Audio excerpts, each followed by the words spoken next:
శ్రీమాత్రే నమః.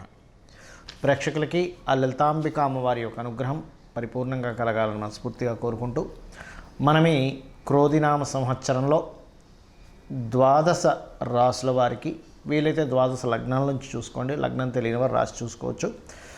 ఆదాయ వ్యయాలు ఎలా ఉన్నాయి, అదేవిధంగా రాజ్యపూజ్యము అవమానం ఎలా ఉంది, ఒకవేళ ఆదాయం తక్కువగా ఉంటే దాన్ని పెంచుకోవడం ఎలాగా, దానికి గ్రహస్థితి ఎంతవరకు మీకు సహకరిస్తుంది, మీరు చేసుకోవాల్సిన మంత్రం కానీ గోసేవ కానీ లేనట్లయితే దానం కానీ ఏమి చేసుకుంటే మీకు అభివృద్ధి ఉంటుంది అనేటువంటి విషయాలు మనం చెప్పుకుందాం. అయితే ఇక్కడ ఏంటంటే ఎప్పుడు కూడా ఈ సంవత్సర ఫలితాలు చెప్పేటప్పుడు ఆదాయ వ్యయాలతో పాటు గోచారంలో ఉండే మేజర్ ప్లానెట్స్ అంటారు. అంటే slow moving planets, fast moving planets ఉంటాయి. అంటే త్వరగా నెలకి 25 రోజులకి 45 రోజులకి జరిగిపోయే ప్లానెట్స్ కొన్ని ఉంటాయి. అంటే రవి, కుజుడు, శుక్రుడు, బుధుడు వీళ్ళు. ఇక చంద్రుడు అయితే 2.5 రోజులకి మారిపోతూ ఉంటాడు ఒక్కో రాశి. కానీ మేజర్గా మనల్ని రూల్ చేసేటువంటిది జీవకారకుడైనటువంటి గురువు, కర్మకారకుడైనటువంటి శనిశ్చరుడు, అదేవిధంగా కాలానికి కారకుడైన రాహువు, మోక్షానికి కారకుడైన కేతువుని ప్రధానంగా మనం తీసుకుంటాం. ఈ మోక్షానికి కారకుడైన కేతువు ప్రస్తుతం ఈ సంవత్సరం అంతా కూడా మనకి కన్యారాశిలో ఉంటాడు. కాలానికి కారకుడైనటువంటి రాహువు మీనరాశిలోని, మరియు జీవకారకుడైన గురువు మాత్రం మే 2వ తేదీ వరకు మేషంలో ఉంటూ దాని తర్వాత వృషభంలోకి మారుతున్నాడు. ఇక శని భగవానుడు అయితే మారట్లేదు, కానీ మనకి జూన్ జూలై మాసాల నుంచి ఒక 4.5 నెలలు మాత్రం కొద్దిగా వక్రిస్తాడు. కుంభంలో ఉన్న శని వక్రిస్తాడు. అదేవిధంగా సెప్టెంబర్ అక్టోబర్, అంటే ఆల్మోస్ట్ సెప్టెంబర్ ఎండింగ్ అక్టోబర్ ఆ టైం నుంచి ఒక 4.5 నెలల పాటు గురువు కూడా వక్రిస్తాడు. సో మనం ఈ గ్రహాల యొక్క స్థితిని మరియు ఈ వక్రగతిని, ఈ మేజర్ ప్లానెట్స్ యొక్క స్థితిని, అదేవిధంగా వీటితో పాటు మనకి ఈ క్రోధినామ సంవత్సరంలో పర్టికులర్గా ఈ సంవత్సరం రాజు కుజుడైనందుకు, మరియు అదేవిధంగా కుజుడు సంచారం మనకి శనిని రాహుని కలుపుకొని వెళ్తున్నందుకు కూడా ఏం జరుగుతాయనేటువంటి విషయాలు కూడా నేను మీకు ఎండింగ్లో చెప్తాను.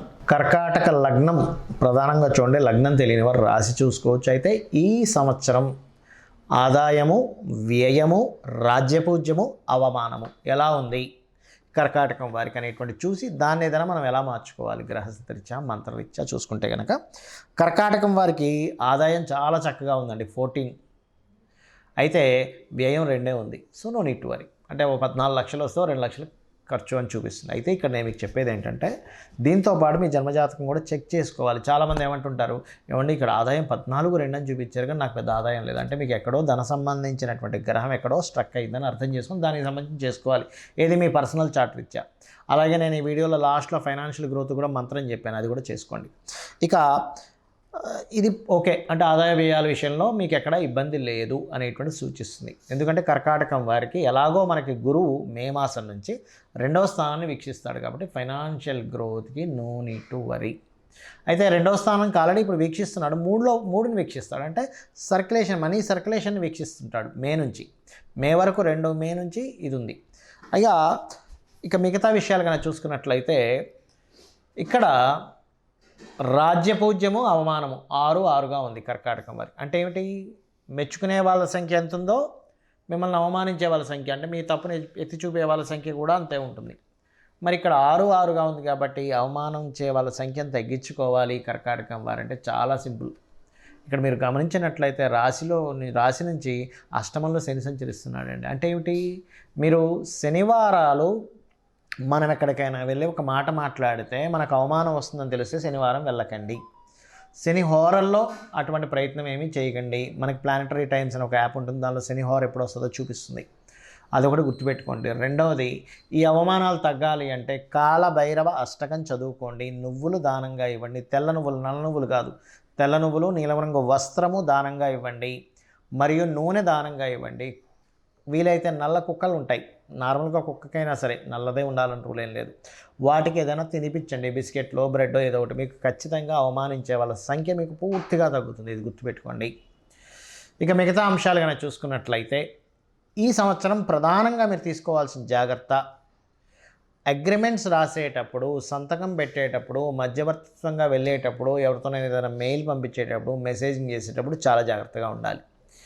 మీరు ఏదైనా ప్రాపర్టీ కానీ కోర్సెస్ కానీ చేయాలి అనుకుంటే మే లోపలే తీసుకోండి. లేదా ఇంకొక విషయం, అక్టోబర్ నుంచి ఒక 4.5 మంత్స్లో చేయొచ్చు ఈ నిర్ణయం. ఏది ప్రాపర్టీ, ఎడ్యుకేషను, గృహం కట్టుకోవడం ఇట్లాంటివన్నీ కూడా. అలాగే ఈ సంవత్సరం కాస్త మొదటి అంటే క్రోధినామ సంవత్సరానికి ముందే ఇప్పుడు దీని ప్రభావం ఉంది. సంతానం విషయంలో, సంతానాన్ని పొందే విషయంలో, రాజకీయ విషయాల్లో కొంత ఒక 3-4 నెలలు జాగ్రత్తగా ఉండాలి స్టార్టింగ్లో. అలాగే ఈ సంవత్సరం ఉద్యోగ సంబంధించినటువంటి విషయాలలో ఏదైనా ప్రాపర్టీ తీసుకునేటప్పుడు కొంచెం చూసుకొని తీసుకోండి. ఏది ఇందాక నేను చెప్పినట్టు అంటే వీలైనంత మట్టుకు మీరు మే నుంచి ఒక 4.5 మంత్స్, ఆల్మోస్ట్ మే నుంచి మే, జూన్, జూలై, ఆగస్టు, సెప్టెంబర్ వరకు కూడా కొంచెం ఆ టైం పీరియడ్లో మాత్రం గృహ సంబంధించిన విషయంలో ఖచ్చితంగా చూసుకొని జాగ్రత్తగా ఉండాలి అక్కడ. ఇక మరొక విషయం ఏంటంటే సహజంగానే మీకు అష్టమ శని సంచారం జరుగుతుంది. ఏమి కంగారు పడకల. అష్టమ శని అంటే కొంచెం లేట్ అవుతుంటాయి అంతే పనులు. అదేవిధంగా చేసేటువంటి ఉద్యోగంలో, వ్యాపారంలో మార్పుల కోసం చూడాల్సి వస్తూ ఉంటుంది. కాబట్టి ఈ అష్టమ శనిలో టెన్షన్ ఏం పడకుండా, చక్కగా బద్దకించకుండా, పోస్ట్పోన్ చేయకుండా కాస్త ఎక్సర్సైజ్ చేయడము, జిమ్స్కి వెళ్ళడము, పేదవాళ్ళకి, కింద పనిచేసేటువంటి వారికి ఏదో ఒకటి ఆనందింపజేయడానికి ఏదో ఒక మనీయో లేకపోతే ఏదో ఒకటి ఇవ్వడం చేస్తూ ఉంటే మీకు చాలా తగ్గుతుంది. ఆంజనేయ స్వామి ఆలయాలకు వెళ్తుండండి. మరియు దీంతోపాటు స్కంద ఆలయాలకు వెళ్ళండి. గుర్తుపెట్టుకోండి, మీరు స్కందుని యొక్క ఆలయానికి ఎంత వెళ్తే అంత బాగుంటుంది కర్కాటకం వారికి. బికాజ్ ఆఫ్ అష్టమి శని నడుస్తుంది కాబట్టి ఆంజనేయ స్వామి ఆలయానికి వెళ్ళొచ్చు, రావి చెట్టు చుట్టూ ప్రదక్షిణాలు చేయొచ్చు, లలితాంబిక అమ్మవారి ఆలయాలకు వెళ్ళొచ్చు. అయితే ఈ కర్కాటకం వారికి ప్రధానంగా నేను చెప్పేది ఒకటే, భాగ్యస్థానంలో పితృస్థానం అంటారు, అక్కడ రాహు సంచారం జరుగుతుంది. కాబట్టి తండ్రి గారి ఆరోగ్య విషయంలో జాగ్రత్తగా ఉంటూ మీరు నిత్య దేవతారాధనతో పాటు అమావాస్య వచ్చినప్పుడు పితృతర్పణాలు చేయడం కానీ, పితృదేవతల కోసమని మీరు స్వయం పాకం దానంగా ఇవ్వడం కానీ చేయండి. ఖచ్చితంగా మీకు బాగుండడం జరుగుతుంది. క్రోధినామ సంవత్సరానికంటూ ఒక లక్షణం ఉంటుంది. ఈ సంవత్సరం రాజైన దాన్ని బట్టి ఒక లక్షణం ఉంటుంది. గ్రహాల యొక్క స్థితిని బట్టి కొన్ని సంఘటనలు జరుగుతాయి. అయితే ఈ క్రోధినామ సంవత్సరం ఎంటర్ అవ్వకముందే కుజుడి యొక్క ప్రభావం పెరుగుతుంది అనేటువంటి చూపిస్తుంది. కాబట్టి ఆల్మోస్ట్ 2024 ఫిబ్రవరి మాసం నుంచే కొన్ని విద్వేషపూరితమైనటువంటి గొడవలకి, రాజకీయ నాయకుల మధ్యన విపరీతమైనటువంటి గొడవలకి, మరియు రాజుల మధ్యన గొడవలకి, యుద్ధాలకి, క్రోధి అంటే క్రోధం, కోపం పెట్టుకోవడం, చిన్న మిస్అండర్స్టాండింగ్స్ చేసుకోవడం, ఇటువంటి నామ సంవత్సరం ఇది. కాబట్టి దేశాల మధ్య, ప్రాంతాల మధ్య, మతాల మధ్య అనవసరమైనటువంటి విద్వేషాలు కలిగించేటువంటి సంవత్సరంగా చూపిస్తూ, ఇది కుజుడి యొక్క సంచారం.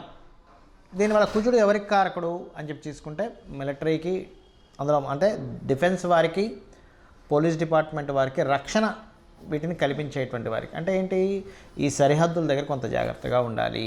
అనవసరమైన గొడవలకు సంబంధించిన విషయంలో ఇక్కడ ఏదైనా గొడవలు జరుగుతాయి, అనవసరమైనటువంటి అవుతాయి అన్నప్పుడు కొంత జాగ్రత్తగా ఉండాలి. గుర్తుపెట్టుకోండి.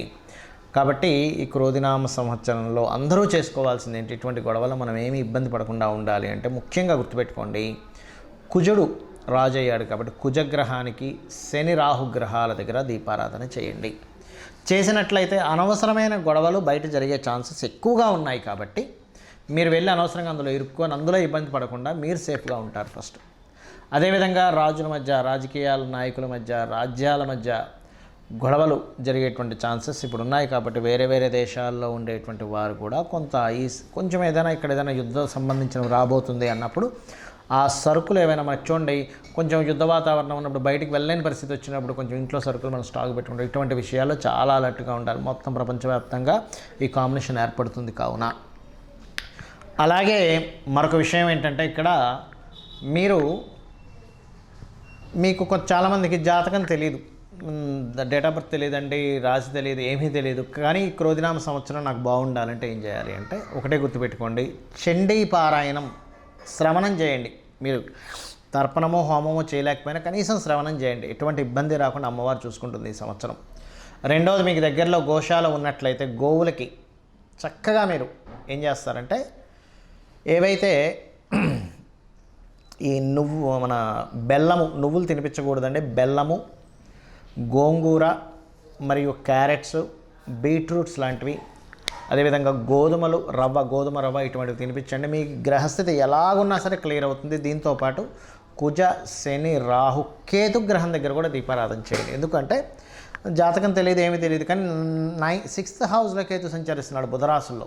అందుకని ఏమిటి, ఈ అప్పుల విషయంలో మీరు ఇబ్బంది పడకుండా ఉండడానికి కేతు యొక్క అనుగ్రహం, గణపతి యొక్క అనుగ్రహం కలుగుతుంది. కాబట్టి గణపతి ఆలయాలకు వెళ్ళడం, అమ్మవారి ఆలయాలకు వెళ్ళడం, అందులో ముఖ్యంగా దుర్గాదేవి ఆలయాలకు వెళ్ళడం. దీంతోపాటు మీనరాశిలో రాహు యొక్క సంచారం అనేటువంటిది బాగా గుర్తుపెట్టుకోండి. దేవత సంబంధించినటువంటి పూజ పునస్కారాలు మాత్రమే కాకుండా పితృదేవతలకు ప్రధానంగా చేసుకోండి. మీరు ఎంత పితృదేవతలకు చేసుకుంటారా అంత చక్కటి ఫలితాలు మీకు వస్తాయి. మీరు ఆయురారోగ్యాలతోని, సుఖ సంతోషాలతోని, ధనపరంగా ఎటువంటి ఇబ్బంది లేకుండా ఉండగలుగుతారు. గుర్తుపెట్టుకోండి. ఎవరైనా సరే గుర్తుపెట్టుకోండి, బాగా అప్పులతో ఇబ్బంది పడుతున్నారు, ఈ సంవత్సరం ఇంకా ఎక్కువ ఇబ్బంది పడుతున్నారు అనుకునేటువంటి వారికి గణపతి ఆరాధన చేస్తూ మీరు ఓం అపర్ణాయై నమః అనే మంత్రం చేయండి. ఈ సంవత్సరం ఉన్న గ్రహస్థితి బట్టి చెప్తున్నాను. ఎవరికైనా బాగా ధనపరంగా ప్రెషర్ ఎక్కువగా ఉందండి, ఒక పక్క కట్టాలి కానీ ఆ ప్రెషర్స్ నేను తట్టుకోలేకపోతున్నాను, ఫైనాన్స్ ఇంకా పెరగాలి అనుకుంటే ఓం నవవిద్రుమ బింబశ్రీ న్యక్కారి రదనచ్చద అనే నామస్మరణ చేయండి. ఖచ్చితంగా మీకు ఫైనాన్షియల్ గ్రోత్ అనేటువంటి పెరుగుతుంది, గొడవలు తగ్గుతాయి. మరియు దీంతోపాటు మీరు ఒకటే గుర్తుపెట్టుకోండి, మనం ఇప్పటివరకు చెప్పుకున్నటువంటి ఆదాయ వ్యయాలు ఏవైతే ఉన్నాయో, రాజపూజ అవమానం ఏదైతే ఉందో, ఇది పంచాంగంలో జనరల్గా అందరికీ తీసుకునేటువంటిది. కానీ ఇలా కాకుండా మీ యొక్క పర్సనల్ చార్ట్, అంటే మీరు ఎప్పుడు పుట్టారు, ఏ సమయము, ఏ నెల, ఏ తారీఖుని, ఏ సంవత్సరంలో, ఏ ప్రాంతంలో పుట్టారనే దాన్ని తీసుకొని మీ జాతక చక్రం వేసుకొని మీ లగ్నం ఏమిటి, మీరు పుట్టినప్పుడున్న లగ్నం ఏమిటి, మీ నక్షత్రం ఏమిటి, మీ రాశి ఏమిటి, మీకు ఏ మహాదశ నడుస్తుంది, మీరు ఏ ప్రయత్నం చేస్తే మీరు చక్కగా యోగిస్తుంది, మీకు ఏ మార్గంలో మీకు ధనయోగాలు ఉన్నాయి, ఎవరి ద్వారా మీకు సహకారం ఉంది, ఏ దిశను మీరు నివసిస్తే బాగుంటుంది, అంటే తూర్పు, ఈస్ట్, వెస్ట్, నార్త్, సౌత్లో అన్నీ మంచివే, కానీ మీకేది పనికి వస్తుంది, మీ సంతాన అభివృద్ధి ఏమిటి, మీ ఉద్యోగ, వ్యాపార, ఇన్వెస్ట్మెంట్స్ రిలేటెడ్, విదేశాలకు వెళ్ళేటువంటివి అన్నీ కూడా మీ జన్మజాతకంలో ఉంటాయి. గుర్తుపెట్టుకోండి. ఏ సమయంలో వివాహం చేసుకుంటే మంచిది, ఏ సమయంలో చేసుకోకూడదు, ఇలాంటివి చాలా విషయాలు ఉంటాయి. మరైతే మీకు సందేహం కలగొచ్చేమండి, మరి ఈ క్రోధినామ సంవత్సరం అని ప్రతిసారి పంచాంగం ఎందుకు చదువుతామని. ఇదంతా బయట ఉండేటువంటి వాతావరణ విశేషాలు, పంట పొలాలకు సంబంధించిన విశేషాలు, బయట ఉండే గోచార విశేషాలు. ఇప్పుడు చూడండి, మనం చెప్పుకున్నాం, కాస్త యుద్ధ వాతావరణంగా ఉంది, గొడవలుగా ఉంది, అల్లర్లుగా ఉంది, మత విద్వేషాలు, అనవసరమైన విద్వేషాలు, గొడవలు రేగేటువంటి సమయం ఇది అన్నప్పుడు మనం ఏం చేస్తాం, మన పిల్లల్ని ఎక్కడికైనా పంపించేటువంటి విషయంలో, మనం ఎక్కడికైనా వెళ్ళేటువంటి విషయంలో అలర్ట్గా ఉంటాం. ఈ అలర్ట్నెస్ని చెప్పడానికి ఈ గోచార ఫలితాలు చెప్పుకుంటుంటాం. అంతేగాని మన జన్మజాతకం పనిచేయదని కాదు, మన జన్మజాతకమే ప్రధానంగా పనిచేస్తుంది. ఇక్కడ ఒకవేళ మన దాంట్లో ఉదాహరణకి ఆదాయం తక్కువగా ఉంది, చాలా తక్కువగా ఉంది, వ్యయం చాలా ఎక్కువగా ఉంది అని అన్నప్పుడు మీ జన్మజాతకంలో ధనయోగ దశలు నడుస్తున్నాయని కూడా 1% కూడా మీరు టెన్షన్ పడాల్సిన అవసరం లేదు. జస్ట్ ఆ రెమెడీస్ చేసుకుంటే క్లియర్ అవుతుంది. శ్రీమాత్రే నమః.